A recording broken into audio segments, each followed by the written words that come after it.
All right, so Revelation 13, verse 1. And a dragon stood on the sand of the seashore. And then I saw a beast coming up out of the sea, having 10 horns and 7 heads, and on his horns were 10 diadems, and on his head were blasphemous names. So let me start right there because I don't want to keep reading stuff because I want to hone in on some figures that we've already seen and how this connects. So when was the dragon introduced? In Revelation 12, right? This figure of a dragon. So we see the same figure right here introduced, and it says, and the dragon stood on the sand of the seashores. And then it talked about, I saw a beast. Well, the concept, the figure of a beast was introduced where? In Revelation 11, right? We also just read about how that figure is used in the Old Testament, in the book of Daniel. And then it talks about having these 10 horns and 7 heads.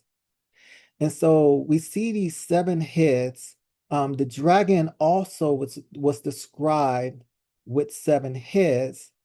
I can't remember if it had horns. Let me see. Let's go back.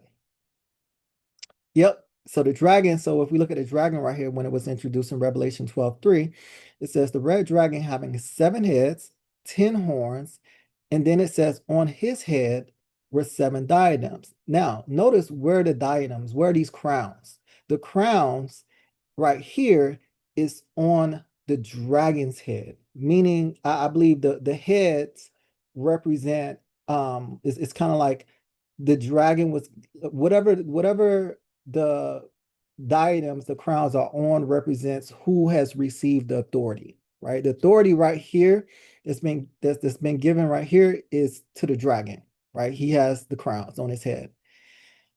In Revelation 13, it introduces this idea of, it brings forth the dragon, right? The dragon is standing on the seashore, and then coming out of the sea as if he's summoning, let's for lack of better terms, one of his minions, right? The dragon's minions, the one who's gonna do the deeds of the dragon. So like just say um God had his 2 anointed ones in Revelation 11. Those was the ones doing his work. He had 2 anointed ones. Here, the dragon, I believe, is going to have his 2 anointed ones. And I believe that's the theme to Revelation 13. It's basically painting the picture of the dragon wanting to be in place of God and acting in accordance with God. Some of the same things that we see described in the book of Daniel about the antagonist in there to the people of God, the one who's speaking blasphemous, the one who's setting himself up in the place of God. And I believe that's the whole key to Revelation 13, is that it's trying to paint this picture as the dragon wanting, desiring to be like God. And so we see the first anointed one coming up from the sea. Interestingly enough, the sea, right? Where did we see in Revelation 12 the woes? Well, first we saw the dragon was thrown down to what? The earth. And then we saw right here in verse 12, we see the rejoicing is happening in heaven, right? And then it says, woe to the earth and the sea. And so we see the woes are on the earth and the sea.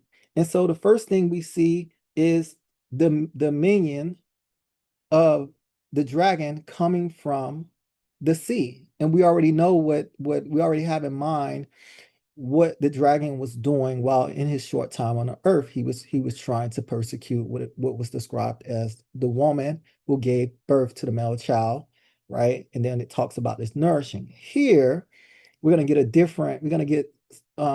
the different, it's gonna give us different information. It's focused on something different other than nourishment. It's focused on the actual beast and the dragon. But all the same, we see the first minion coming out of the sea, right? And it says it has 10 horns and 7 heads. So just like the dragon, it has 7 heads, 10 horns. On his horns were 10 diadems. And so now we see the crowns, the diadems on the horns, not the head, right? And so to me, this paints a picture. If we understand what like the horns represent, like in Daniel, I believe Daniel 8, it talks about these horns representing kingdoms. And I think it's going to go on to describe that as well as the further we get in the book of Revelation, um, the further we get down in the later chapters of Revelation. But it's also it's almost as if the dragon has given authority to the kings over these kingdoms, right?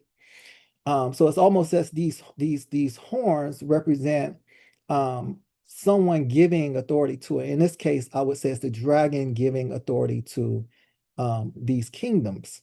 But that's why, to me, when I noticed that the diadems, the crowns aren't on, they're not on the head, it's on the actual horns of these beasts. And what do we see? It says, and and on his head were blasphemous names, right? I think for me, that just takes us back to what we saw in a allusion to what we saw in Daniel of the little horn that came up speaking blasphemous things. It's an assault against God. It's an assault against God and God's people, right? Verse 2, and the beast which I saw was like a leopard, and his feet were like those of a bear, and his mouth like a mouth of a lion.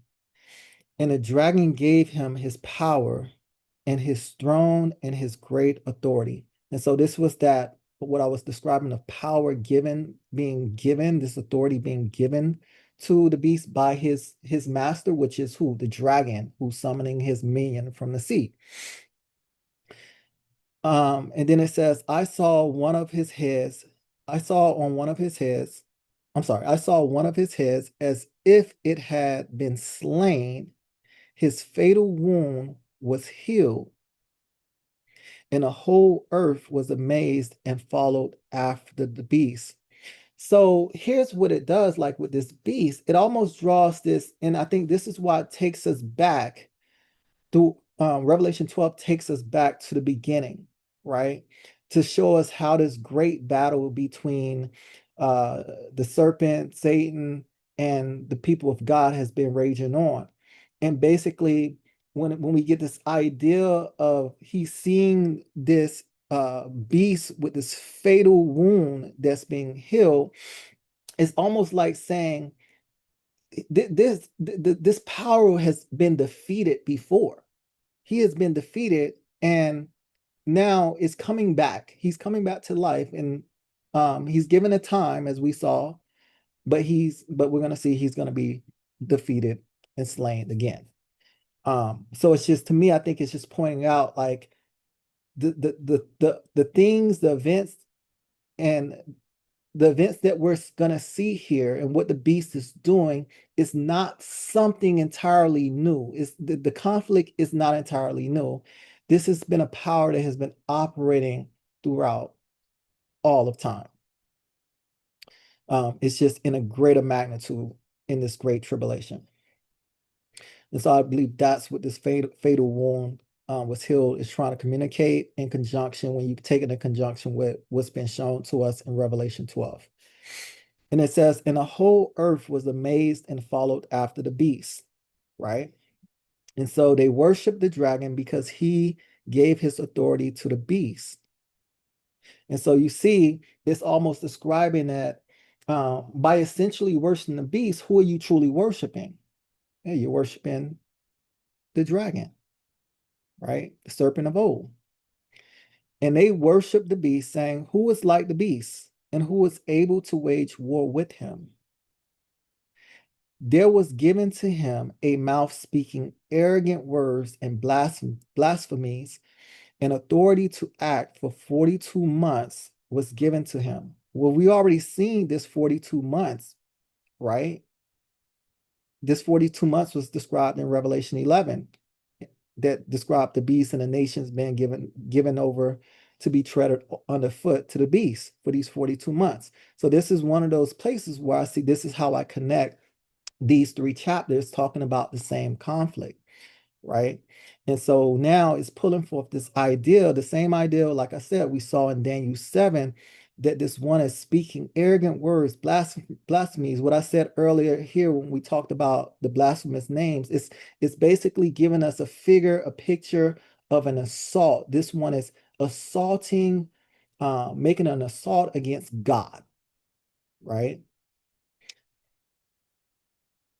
And then it says, and he opened his mouth in blasphemies against God to blaspheme his name and his tabernacle, that is, those who dwell in heaven. So now who is the assault against? God. Not only God, but those, now it's talking about those who dwell in heaven.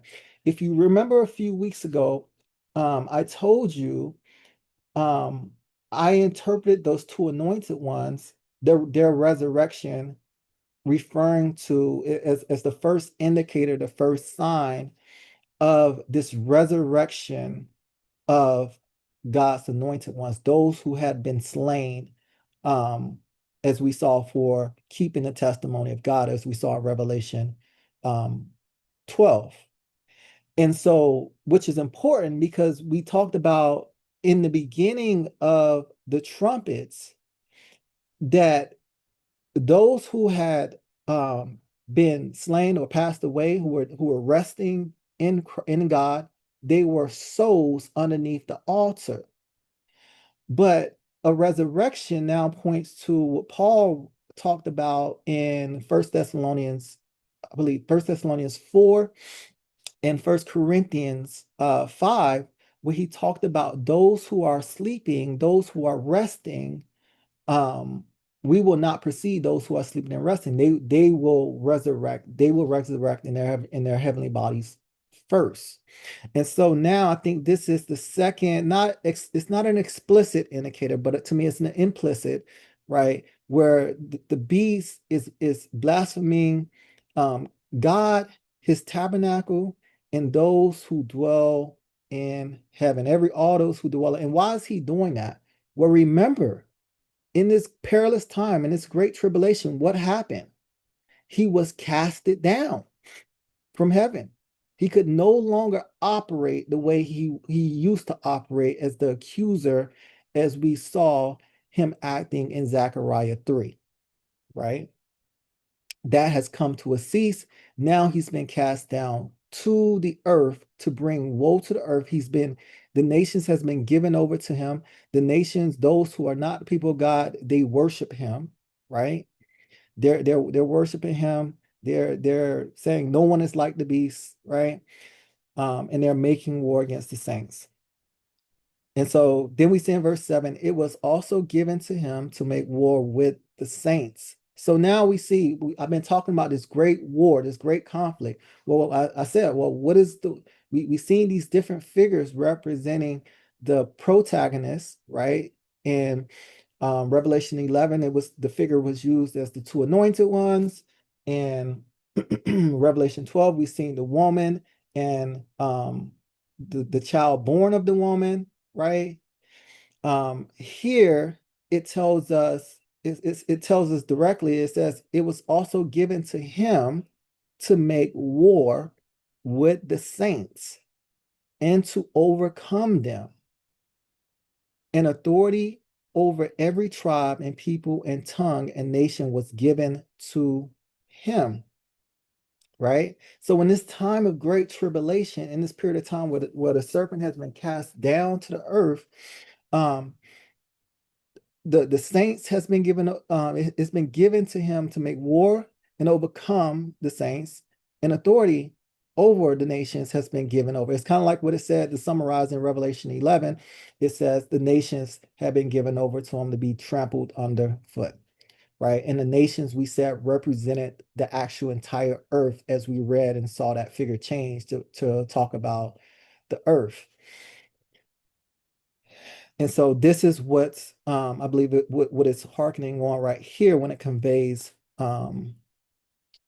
this I would say tribulation and persecution of the saints. And then it says, all who dwell on the earth will worship him, everyone whose name has not been written from the foundation of the world in the book of life of the Lamb who has been slain. So again, something to point us to, there's only two different people groups. There's only two different distinguishing marks, and we've seen this through the book of Revelation. It talked about those when we got into the section of wrath.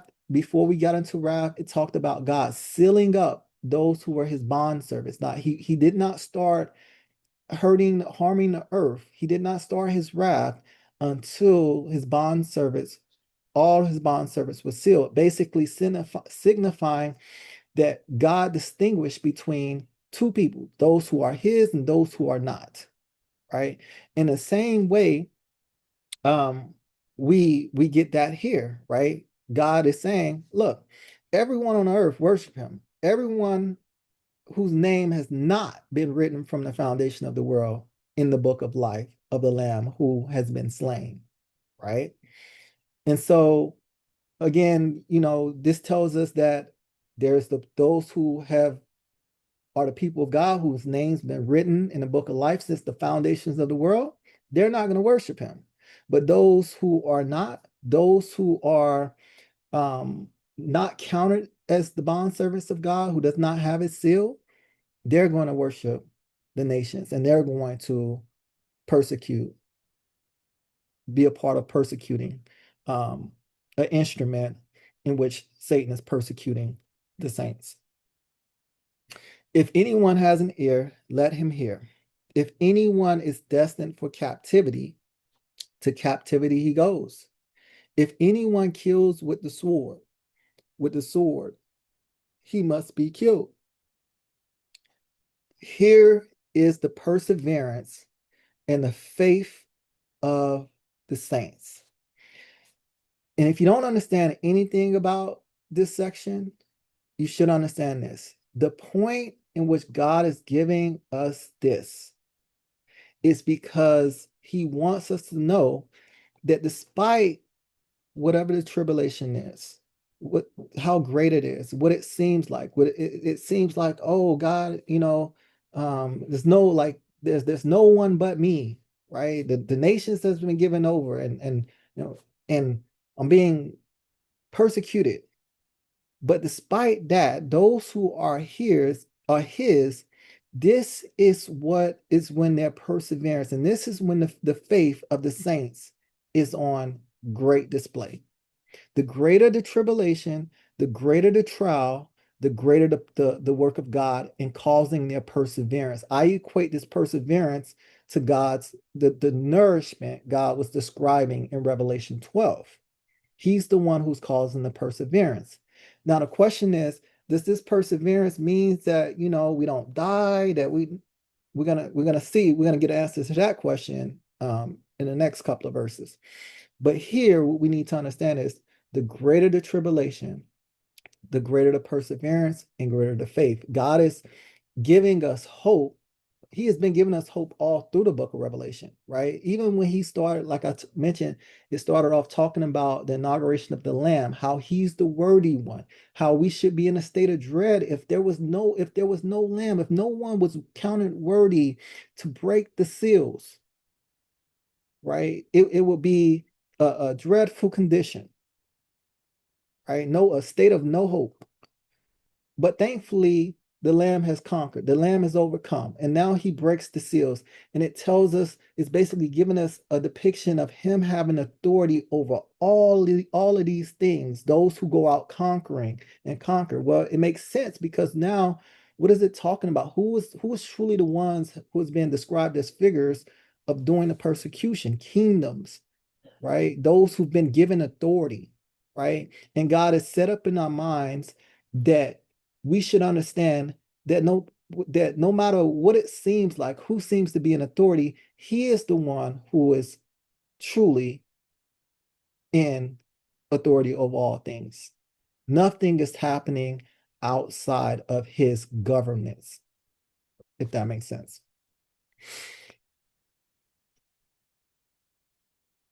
All right. So, verse 11.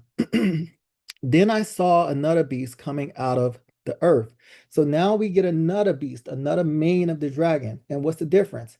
He's not coming out of the sea, he's coming out of the earth. So the second element or figure which we saw the woe coming to was the earth, right?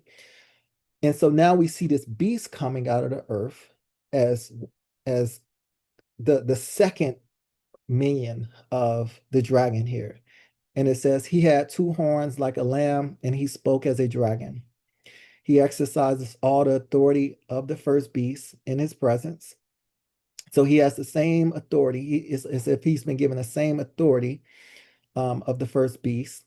And he makes the earth and those who dwell in it to worship the first beast, right? So basically, this is just calling for the unity within this what I would say unholy Trinity. Capture that word again. In this unholy Trinity, you have the two minions and you have the one who's over them all, the dragon, right? And it's capturing the unity within them in their function. And then it says, first beast, whose fatal wound was healed. We already talked about the healing. Verse 13, he performed great signs. He performed great signs so that he even makes fire come down out of heaven to the earth in the presence of men. So now it's saying, before it was talking about how the first beast was speaking blasphemous, and he was given authority to make war. This beast is operating under the power, another function and power that we saw about the serpent in Revelation 12, and that is the power to deceive, right? How is he deceiving? Well, he's operating with powers that appears to be the same power that the two anointed ones was operating with in Revelation 11, right? And many are deceived by this. So in verse 14, it says, and he deceives those who dwell on the earth because of the signs, which it was given him to perform in the presence of the beast, telling those who dwell on the earth to make an image to the beast who had the wound of the sword and has come to life. So honestly, when I read this, it's almost as if this second beast is almost like a prophet, a prophet of the serpent that point people to worshiping the first beast. He's doing signs and wonders. He's deceiving them and pointing them to fall under the power of the first beast. So it's like these two different, so these beasts to me, excuse me, represents these two different functioning powers of the serpent in this time of great tribulation, right? The time to make war, the function to cause harm and war, and then the function to deceive them. And they're all in unity and in cahoots, working together to cause tribulation and harm to the saints. And then it says, sorry, I forgot where I left off. Verse 14, and he deceives those who dwell on the earth because of the signs which it was given him to perform in the presence of the beast, telling those who dwell on the earth to make an image to the beast who had the wound of the sword and has come to life, right? And it was given to him to give breath to the image of the beast, so that the image of the beast would even speak and cause many as do not worship the image of the beast to be killed, right? So basically what's being described is that the powers working together is bringing about the death of the saints. They're dying, right? And so that should bring in mind too. So before I move on, because I want to go back on two things. Remember, I said that there's a view out here of eschatology, mainly within the what's called the dispensationalist camp, right? That will tell you that, well, all the believers were raptured before all of this goes on, right? Those who believe also, because they believe this is futuristic events, just like I do, and they would say, well, they were raptured.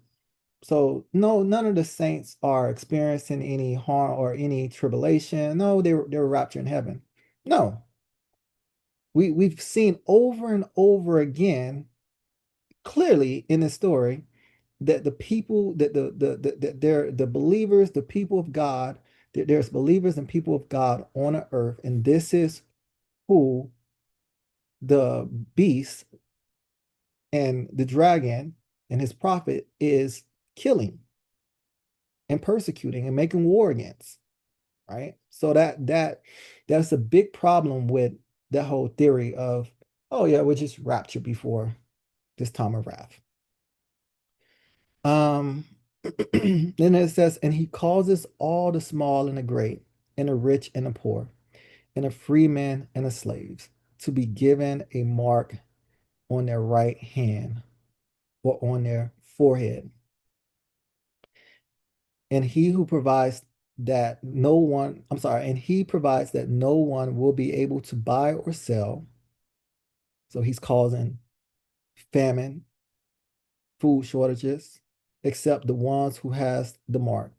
So he's controlling, he's persecuting the saints by denying them natural resources if they don't have this figurative mark. Either the name, the mark, or either the name of the beast or the number of his name.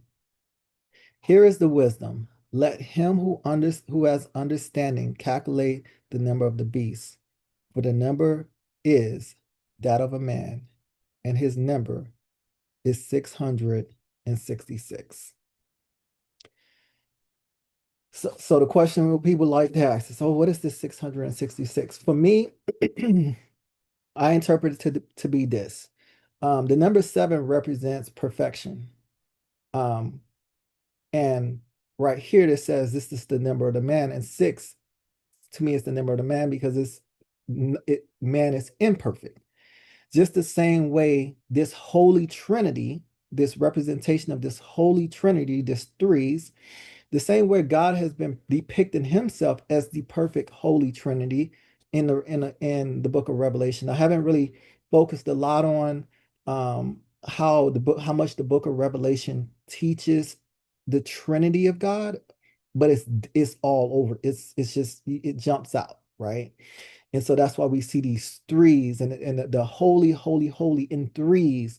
And so right here, I believe what you see is the number 6 represents the imperfectness of man, which represents this holy Trinity, I mean, this unholy Trinity, and its imperfectness in trying to achieve holiness and perfection like God, basically. So the mark right here is given 666.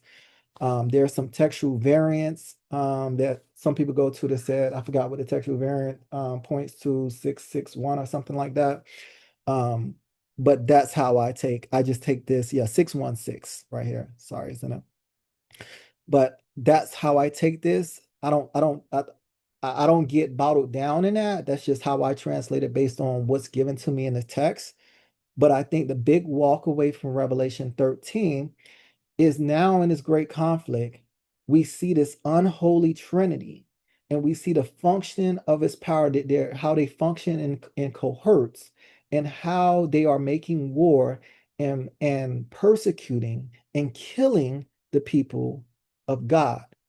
But we have that hope. We have the hope, same hope that we just received in Revelation 12, that God will cause us to persevere. He will nourish us. And there is rejoicing, even though in this time on the earth there is woe, In heaven, there is rejoicing. In these unholy trinities, they hate it. They speak blasphemies against God and those who are in his tabernacle, under his protection, under his shelter, in his presence, right? And so yeah, that's Revelation 13. That's what I wanted to cover today. I will stop the video and open it up to any discussion that we might want to have. I know you said you don't